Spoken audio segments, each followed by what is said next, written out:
America और भारत का जो एलामिया सामने आया है, मुश्तरका एलामिया, और जिसमें पाकिस्तान का जिन अल्फाज में जिक्र किया गया है उस पर पाकिस्तान का शदीद रद्द-ए-अमल सामने आया है।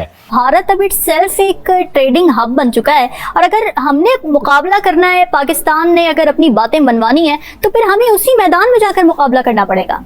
इमरान खान हो चाहे कोई दूसरी पॉलिटिकल पार्टीज हो पाकिस्तान की, सबके सब जो हैं वो बड़े नाराज लग रहे हैं। और उसकी एक खास वजह ये भी बताई गई है कि जी क्योंकि मोदी जी ने जो जॉइंट स्टेटमेंट दिया था यूएस के प्रेसिडेंट के साथ, जिसमें उन्होंने ये बात की कि जी क्रॉस बॉर्डर टेररिज्म जो है उसको कंट्रोल करना चाहिए, और उसमें पाकिस्तान का नाम लिया दोनों लीडर्स ने, चाहे वो अमेरिका के हों चाहे वो इंडिया के हों। और इस चीज को लेकर पाकिस्तान काफी अपसेट है, पाकिस्तान को ये बात अच्छी नहीं लगी। पीएम मोदी के अमेरिकी राष्ट्रपति जो बाइडेन के साथ आतंकवाद और पाकिस्तान पर दिए गए बयान से आज पाकिस्तान में भूचाल आ गया है। दोस्तों, पीएम मोदी ने अमेरिकी राष्ट्रपति जो बाइडेन के साथ संयुक्त प्रेस वार्ता में आतंकवाद पर पाकिस्तान को भारत में आतंकवाद न फैलाने की चेतावनी देकर भारत के आंतरिक मामलों से दखल न देने की बात कही थी।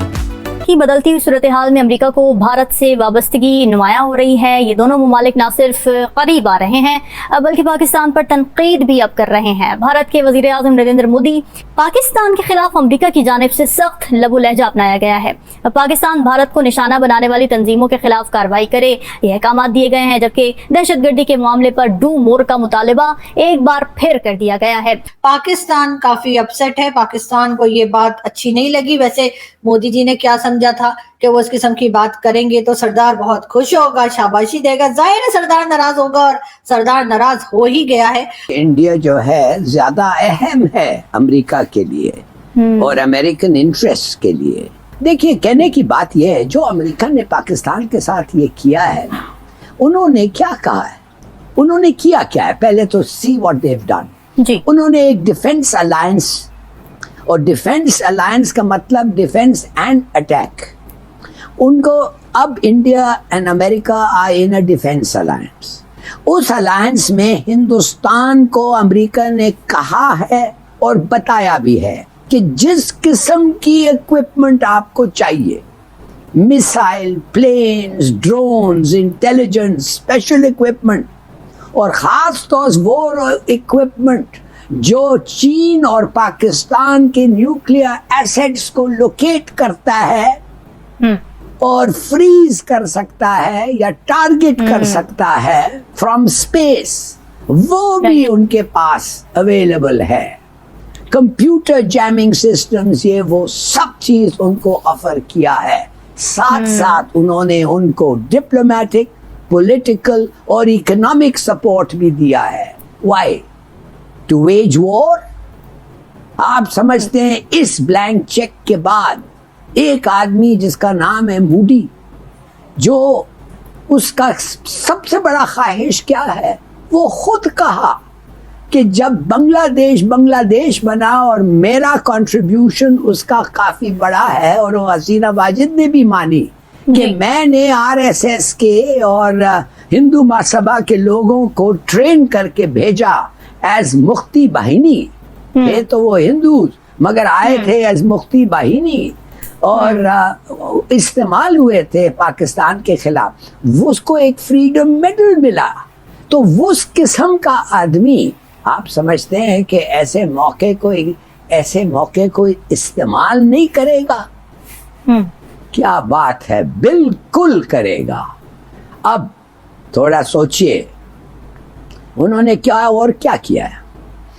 उन्होंने कहा कि ये लश्कर जंगी और लश्कर तैयबा, जैश मोहम्मद, हिजबुल मुजाहिदीन, ये सब पाकिस्तान के साथ जो है, इनको हम वार्निंग करते हैं कि इनके खिलाफ एक्शन, ये वो।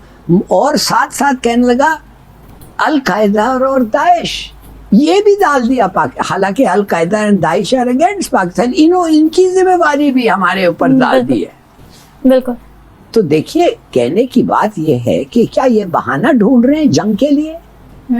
और मैं ये समझता हूं कि एक इनकरेजमेंट है हिंदुस्तान को और मोदी को, खास तौर एक हिंदू बिगट, उसको इनकरेजमेंट है कि जाओ लड़ो इनके साथ, ऐसा मौका फिर तुम्हारे पास कभी नहीं आएगा।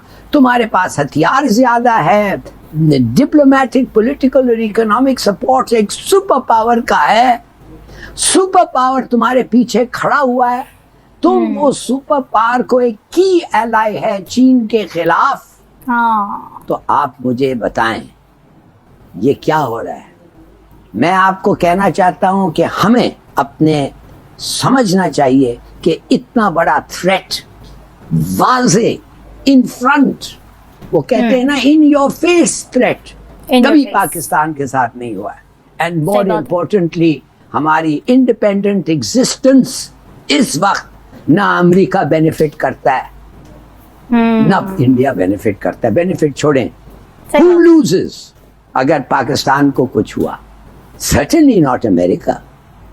तो ये मेरे ख्याल में एक बड़ा, और हमारा क्या रिएक्शन था फॉरेन ऑफिस ने एक चिट्ठी क्या वो एक स्टेटमेंट दे दिया, भाई कम से कम खुदा के बंदे अपने शो बताओ कि आपको कितना ये थ्रेट है, और बताओ ये कितना अनफेयर है कि आपको अलकायदा और इसका जिम्मेवार कर दिया, और आपको स्ट्रेट फॉरवर्ड वो कहा है कि समझौता एक्सप्रेस का कुछ जिक्र नहीं, कश्मीर का एक लफ्ज नहीं, समझौता एक्सप्रेस का एक लफ्ज नहीं। अमेरिका तो पाकिस्तान को ये कहता है कि भारत में आप जो निशाना बनाते हैं, जो तंजीमें निशाना बनाती हैं, आप उनके खिलाफ क्रैकडाउन करें।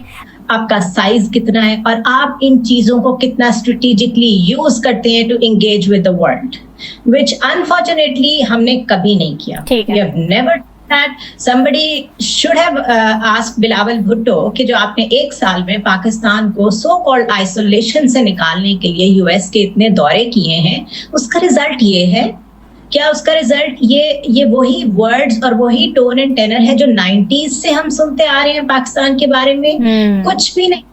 यही वर्ड्स थे, पाकिस्तान दहशतगर्द मुल्क करार दे दिया गया इन द 90s। उसके बाद either you are with us और विदाउट अस, उसके बाद आपने देखा कि वहां से इवैक्यूएशन हुई and we are back to square one. क्या change? So it's an institutional failure. ये हमारा बहुत बड़े लेवल पे फेलियर है। इंट्रोस्पेक्शन पहले करनी चाहिए, अपनी गलतियां पहले देखनी चाहिए, फिर दूसरों को ब्लेम करना चाहिए। So I unfortunately do not feel कि बहुत बड़ी बात हो गई। ये तो कब से होता आ रहा है, इसी तरह रहा है। ये चेंज होना चाहिए था जो नहीं हुआ अभी तक।